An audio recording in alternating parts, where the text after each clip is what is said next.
So now we have part E of the momentum and variable mass collision problem.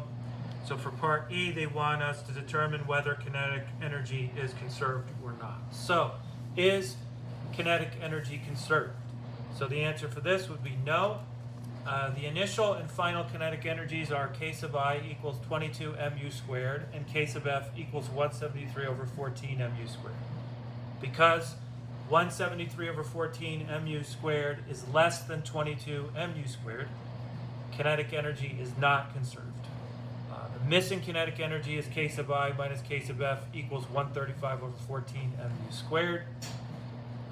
This is expected because the particles stick together, making the process inelastic.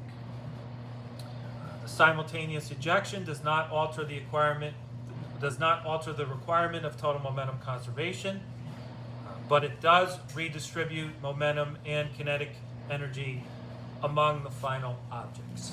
So this is part E, and that is the conclusion to the momentum and variable mass collision problem.